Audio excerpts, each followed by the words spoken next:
Vamos contar uma história que vai fazer você entender como a indústria automobilística brasileira é mais complicada que relacionamento de Facebook, porque tinha uma época em que as ruas brasileiras estavam lotadas de carros com motor fazendo mais barulho que panela de pressão, escapamentos estalando igual pipoca no micro-ondas e formas arredondadas que pareciam estar sempre sorrindo para o futuro, tipo aqueles emoticons felizes que todo mundo usava no MSN. Era uma época dourada em que a confiabilidade e a robustez valiam mais que desempenho em pista, porque brasileiro sempre foi prático. Não adianta ter carro bonito se na primeira chuva ele fica na oficina igual político em época de eleição. E a Volkswagen, que era mais alemã que cerveja e salsicha, conseguiu entender o coração tupiniquim melhor que muito brasileiro entende futebol. E um dos maiores acertos dessa turma foi a Variante, que apareceu como resposta aos anseios de famílias que precisavam de espaço para carregar tudo, desde a sogra até o cachorro, durabilidade para aguentar as ruas brasileiras que mais pareciam campo de batalha, e praticidade para resolver a vida sem complicação. Tudo isso embalado num visual que, convenhamos, não ganhava concurso de beleza, mas tinha um charme simpático que grudava na gente igual chiclete no sapato. Mas como toda história que começa bem e depois vira novela mexicana cheia de reviravoltas, chegou um momento em que alguém na Volkswagen acordou e falou assim: galera, precisamos modernizar essa Variante porque o pessoal está enjoando. E aí nasceu a Variante 2, lançada no segundo semestre da década de 70, carregando nas costas toda a expectativa de quem herda o negócio da família. Sabe como é? Todo mundo esperando que o caçula repita ou até supere o sucesso dos mais velhos, mas às vezes a vida prega peças e o que parecia que ia ser sucesso garantido vira uma daquelas situações constrangedoras que todo mundo prefere esquecer. A primeira Variante tinha aparecido lá em 1969, construída sobre a base do Volkswagen 1600. E cara, que carro bacana era aquele! Com motor traseiro refrigerado a ar que fazia um ronco característico, carroceria tipo perua que cabia tudo que você imaginasse e mais um pouco. Porta-malas dianteiro que surpreendentemente era generoso para os padrões da época e uma presença nas ruas que era impossível de ignorar, principalmente entre aquelas famílias que valorizavam funcionalidade sem abrir mão de um toque de elegância modesta, tipo aquelas pessoas que sabem se vestir bem sem gastar fortuna. Durante toda a década de 70, ela foi dividindo as ruas com outros sucessos da época, como a Belina da Ford, e era óbvio que aquela concorrência saudável fazia bem para todo mundo. O consumidor tinha opção e as montadoras tinham que caprichar para não perder mercado. Mas como tudo na vida tem prazo de validade, até amor eterno às vezes acaba. A Volkswagen percebeu que não dava para depender apenas da nostalgia e do carinho do público para manter a Variante no gosto popular, porque mercado muda, consumidor evolui, e quem não acompanha vira dinossauro. Então foi nesse clima de precisamos fazer alguma coisa antes que a concorrência nos passe a perna que nasceu oficialmente em setembro de 1977 a Variante 2, modelo 1978, que chegou com toda a pompa e circunstância como se fosse a salvação da lavoura. Diferente da primeira geração que seguia mais de perto os padrões europeus da linha Tipo 3, a Variante 2 foi inteiramente desenvolvida aqui no Brasil. Era um produto tupiniquim raiz, feito pela engenharia nacional que queria mostrar para o mundo que brasileiro também sabia fazer carro bom. E a ideia era clara como água: criar um veículo mais moderno, com linhas mais retas porque curva estava fora de moda, maior espaço interno porque família brasileira é grande e precisa de lugar para todo mundo, e uma proposta que pudesse encarar de frente a concorrência que estava cada vez mais acirrada. Era um tempo em que a indústria automobilística local estava se tornando mais autônoma e ousada, tipo adolescente que resolve sair de casa e viver a própria vida. E a Volkswagen não queria ficar para trás assistindo todo mundo crescer enquanto ela continuava fazendo a mesma coisa de sempre.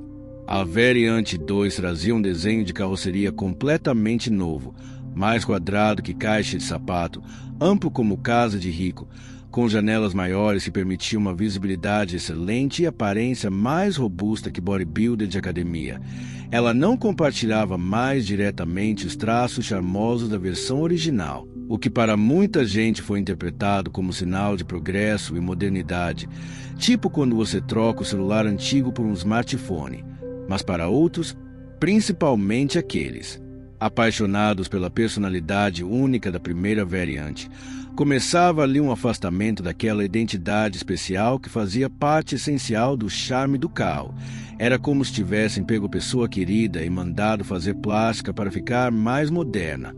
O resultado até podia ser tecnicamente melhor, mas perdia aquela coisa única que fazia todo mundo se apaixonar. Ainda assim, havia muito otimismo no ar, porque o nome variante ainda era sinônimo de confiança, qualidade e tradição, e a chegada da nova geração parecia para muita gente o início de uma nova fase promissora. Tipo quando seu time contrata um técnico novo e todo mundo acha que agora vai dar certo. A expectativa estava lá nas alturas porque não se tratava apenas de uma simples substituição modelo por modelo. Era uma reinvenção completa, uma repaginada total. A promessa era de uma perua mais confortável, mais segura, mais atualizada e pronta para reconquistar não apenas as famílias brasileiras que já conheciam a marca, mas também aquelas que ainda não tinham experimentado o prazer de ter uma Volkswagen na garagem.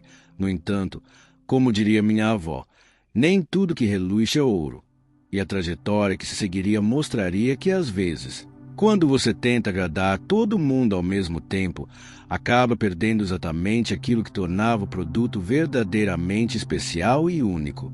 Com a chegada da Variante 2, a Volkswagen estava inaugurando não apenas um novo capítulo em sua linha de veículos com motor traseiro e refrigeração a ar no Brasil, mas também mostrando que a engenharia nacional tinha crescido e estava pronta para desenvolver soluções inéditas. Um dos grandes destaques técnicos era a suspensão dianteira que adotava o sistema tipo McPherson, que era mais moderno e eficiente que aquele conjunto de eixos articulados meio arcaicos que vinham sendo utilizados até então. Essa configuração já era comum em modelos europeus avançados como o Volkswagen Tipo 4 e proporcionava uma dirigibilidade muito mais confortável, com maior estabilidade nas curvas e um comportamento bem mais seguro em velocidades elevadas, tipo a diferença entre andar de bicicleta sem marcha e com câmbio. A evolução era evidente para quem entendia do assunto. Na parte traseira também houve uma evolução significativa. O sistema manteve as famosas barras de torção que eram marca registrada da Volkswagen, mas passou a utilizar uma geometria mais refinada e inteligente, com braços semi-arrastados que melhoravam consideravelmente o controle do conjunto traseiro. Isso conferia maior estabilidade e permitia um ajuste mais preciso da suspensão, coisa que qualquer motorista mais exigente sabia apreciar. O entre-eixos foi ampliado em aproximadamente 9 centímetros, o que resultou em um habitáculo significativamente mais espaçoso para os passageiros traseiros, característica que beneficiava diretamente tanto o conforto interno quanto o comportamento dinâmico do carro, porque espaço maior significa distribuição de peso melhor, e distribuição de peso melhor significa carro mais equilibrado. Além de todo esse capricho técnico, a capacidade de carga era realmente impressionante para os padrões da época. A Variante 2 comportava até 954 litros, considerando os compartimentos dianteiro e traseiro com os bancos traseiros rebatidos. Esse espaço generoso tornava o modelo uma excelente opção tanto para famílias numerosas que precisavam levar tudo e mais um pouco nos passeios de fim de semana, quanto para comerciantes e profissionais liberais que necessitavam transportar volumes maiores no dia a dia. Era realmente uma evolução funcional que atendia perfeitamente aos desejos práticos do consumidor brasileiro, que sempre foi esperto e sabia valorizar um carro que oferecesse versatilidade sem complicação. Visualmente falando, a nova Peru exibia linhas completamente retas, superfícies envidraçadas bem amplas que davam sensação de amplitude e modernidade, e um desenho claramente inspirado na Brasília, que era outro sucesso estrondoso da marca na época. A dianteira mais elevada, com faróis retangulares que eram o último grito da moda automotiva e capô curto que davam um ar mais esportivo. Conferia ao modelo uma aparência realmente moderna para os padrões daquele momento. No entanto, essa semelhança estética com a Brasília acabou tendo um efeito colateral completamente inesperado e indesejado. Se por um lado a modernização era evidente e inegável, por outro lado a personalidade única e inconfundível da variante começou a se diluir. Muitas pessoas passaram a enxergá-la como uma versão simplesmente esticada da Brasília, o que comprometia seriamente aquele charme distinto e especial da variante original, que era marcada por um perfil mais baixo, mais elegante e curvilíneo, que tinha personalidade própria e não se confundia com nenhum outro carro. O apelido de variantão surgiu justamente por conta do aumento considerável nas proporções da semelhança óbvia com outros modelos da linha Volkswagen. Em algumas rodas de conversa de apaixonados por carros, a perua ainda era chamada de sapatão, uma referência popular meio maldosa que refletia a insatisfação geral com o visual mais pesado, quadrado e sem graça. Essa percepção negativa começou a influenciar pesadamente a recepção do público, o que deveria ter sido uma continuidade honrosa. Natural da linhagem variante, foi interpretado por muitos consumidores como uma tentativa meio forçada de modernização, completamente desconectada da identidade visual anterior que todo mundo conhecia e gostava. Mesmo com tantas inovações técnicas legítimas e melhorias funcionais evidentes, a Variante 2 começou a enfrentar uma resistência crescente do público brasileiro, que sempre foi muito atento ao estilo e à personalidade dos carros, demonstrando um apego sentimental genuíno àquela alma especial que estava presente na primeira geração. Era como se a nova perua tivesse nascido com todas as qualidades técnicas corretas, engenharia competente, funcionalidade adequada, mas sem aquela identidade marcante que antes tornava o modelo verdadeiramente especial e desejado. Enquanto a engenharia avançava de forma consistente e profissional, o carinho popular escapava pelas bordas retas e frias da nova carroceria, que não conseguia despertar o mesmo tipo de paixão e afeto. A Volkswagen começou a perceber na prática que nem sempre evoluir significa simplesmente seguir em frente sem olhar para trás e sem considerar os sentimentos das pessoas. E aos poucos essa distância emocional entre o carro e seu público começava a cobrar um preço alto nas vendas e na aceitação geral do modelo. Enquanto o visual quadradão e a proposta mais robusta da Variante 2 ainda dividiam opiniões nas ruas brasileiras, igual discussão de futebol em boteco, outro problema mais sério começava a dar as caras, e este vinha de debaixo da tampa traseira, onde ficava o coração do carro. O motor continuava fiel à tradição alemã, um boxer refrigerado a ar que era confiável como relógio suíço, mas o posicionamento desse motor no compartimento traseiro, que agora estava mais compacto e apertado que apartamento de solteiro, exigia um cuidado especial durante a manutenção, especialmente para quem estava acostumado com a disposição mais aberta e acessível dos modelos anteriores da Volkswagen. Era como se o carro tivesse sido projetado para funcionar perfeitamente bem, mas exigisse atenção redobrada e paciência de já na hora de ser reparado ou passar por manutenção. Trocar um simples jogo de velas, que nos carros antigos era serviço de 5 minutos, ou ajustar os carburadores para deixar o motor no ponto ideal, agora demandava paciência, habilidade e às vezes contorcionismo de circo, nas oficinas menores espalhadas pelo país. Não era nada incomum ouvir comentários nada lisonjeiros sobre o espaço reduzido e a dificuldade de acesso aos componentes. Ainda assim, para ser justo, o motor preservava completamente a excelente reputação da marca quanto à durabilidade lendária e simplicidade mecânica, características que sempre foram marcas registradas da Volkswagen.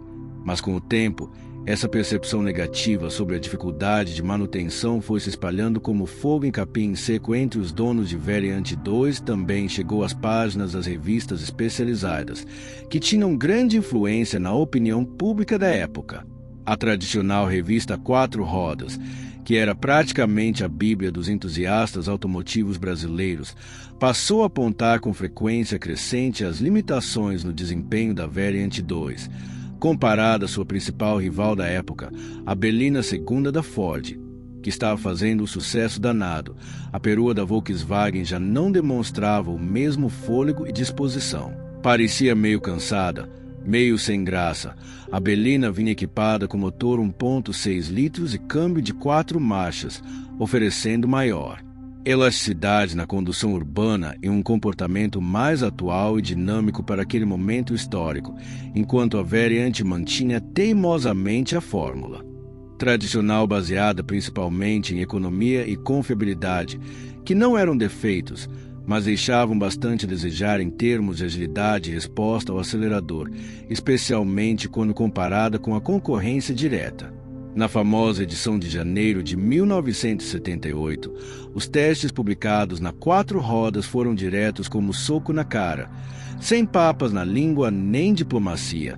A variante era considerada um carro competente e bem construído dentro da sua proposta original, mas começava a parecer meio ultrapassada quando colocada lado a lado com os concorrentes mais modernos. Era como se ela ainda estivesse emocionalmente ligada à década anterior, tentando desesperadamente acompanhar um mercado que evoluía rapidamente e não esperava por ninguém.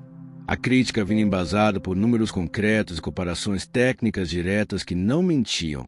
A perua da Ford, além de demonstrar desempenho superior, ainda apresentava preço bastante próximo ao da variante. Para o consumidor médio brasileiro, sempre atento ao custo-benefício, essa proximidade de valores tornava a escolha mais evidente e racional, especialmente quando consideradas as limitações evidentes no desempenho da proposta alemã. Essa combinação explosiva de fatores negativos foi gradualmente enfraquecendo a presença da Variante 2 nas concessionárias espalhadas pelo país. Mesmo com o nome forte e toda a confiança construída solidamente ao longo de anos pela marca Volkswagen, as vendas começaram a desacelerar de forma preocupante. As preferências do público estavam mudando rapidamente. Os carros se modernizavam em velocidade acelerada e os antigos conceitos, por mais bem construídos e bem intencionados que fossem, já não exerciam o mesmo fascínio poderoso diante sobre os consumidores. Era o início de uma fase extremamente delicada em que nem mesmo o prestígio histórico e a reputação sólida da Volkswagen eram capazes de disfarçar que o tempo da Variante 2 parecia ter chegado ao fim antes mesmo que ela conseguisse encontrar seu espaço definitivo e confortável nas ruas brasileiras. Com o passar inexorável dos anos, a Variante 2 foi perdendo espaço progressivamente até mesmo dentro da própria casa Volkswagen. A chegada triunfal a Paraty no início da década de 80 mudou completamente o cenário das peruas da marca. Baseada no projeto moderno bem-sucedido do Gol, a Paraty trazia não apenas uma proposta visivelmente mais moderna e atrativa, como também um motor dianteiro refrigerado a água e uma dirigibilidade muito mais alinhada ao novo gosto do público brasileiro, que tinha evoluído e não queria mais saber de motor traseiro barulhento. Era clara como luz do dia a preferência crescente do mercado por carros que acompanhavam de perto os avanços tecnológicos, ofereciam manutenção mais simples e barata. A Variante 2, com seu conjunto ainda teimosamente preso a conceitos antigos e ultrapassados, passou a ser vista internamente como um modelo sem espaço real na linha da marca. Por isso sua saída de linha aconteceu de forma silenciosa e melancólica, quase como um adeus discreto de uma velha conhecida que simplesmente não foi convidada para participar do baile do progresso tecnológico. No início dos anos 80, a Variante 2 desapareceu discretamente das vitrines das concessionárias brasileiras, sem festa, sem alarde, sem despedida oficial. Foram produzidas apenas pouco mais de 41 mil unidades ao longo de seus poucos e conturbados anos de vida comercial, um número francamente modesto, especialmente quando comparado ao sucesso retumbante e histórico da variante original, que passou tranquilamente das 256 mil unidades fabricadas e vendidas. A verdade dolorosa é que, por mais que carregasse um nome respeitado e uma herança técnica sólida, a Variante 2 simplesmente não conseguiu despertar o mesmo tipo de afeto genuíno e duradouro no público brasileiro. Faltava aquele carisma espontâneo e natural, Aquela centelha mágica e inexplicável que transforma um simples carro comum em um verdadeiro ícone automotivo que marca gerações. Hoje em dia, encontrar uma Variant 2 em bom estado de conservação é praticamente como achar uma fotografia amarelada de um tempo que insiste em ficar guardado no fundo da gaveta das memórias. Ainda existem alguns poucos exemplares sobreviventes rodando discretamente pelas mãos de apaixonados por clássicos nacionais e colecionadores dedicados. Mas mesmo entre essa turma especializada e conhecedora, ela ainda é relativamente pouco valorizada e procurada. Seu preço no mercado de usados varia, bastante conforme o estado geral de conservação e originalidade, mas um modelo razoavelmente íntegro e funcionando pode ser encontrado por algo entre 20 a 30 mil reais, unidades em condição realmente original, com baixa quilometragem documentada e papelada impecável podem eventualmente ultrapassar os 40 mil reais. Embora isso seja cada vez mais raro de acontecer no mercado atual. É curioso e ao mesmo tempo meio melancólico perceber como o tempo trata os diferentes carros com formas completamente distintas de carinho e reconhecimento. Alguns modelos conseguem envelhecer com dignidade e nobreza, tornando-se verdadeiras lendas vivas nas garagens colecionadoras, sem encontros nostálgicos de fim de semana. Outros, como nossa protagonista Variant 2, parecem ser apenas lembranças meio esquecidas que poucos fazem questão de revisitar com frequência. Ainda assim, sua história merece ser contada e lembrada com respeito, porque ela representa uma fase importante e significativa da evolução da indústria automobilística nacional, um período em que se buscava constantemente ousar, arriscar, modernizar e inovar, mesmo quando o resultado final não saía exatamente como esperado ou planejado. A Variant 2 foi definitivamente um passo corajoso da Volkswagen, ainda que tenha sido dado meio fora de compasso com o ritmo e as expectativas do mercado brasileiro da época. E isso, convenhamos, acontece até hoje com vários lançamentos que prometem revolucionar, mas acabam sendo esquecidos mais rápido que meme de internet.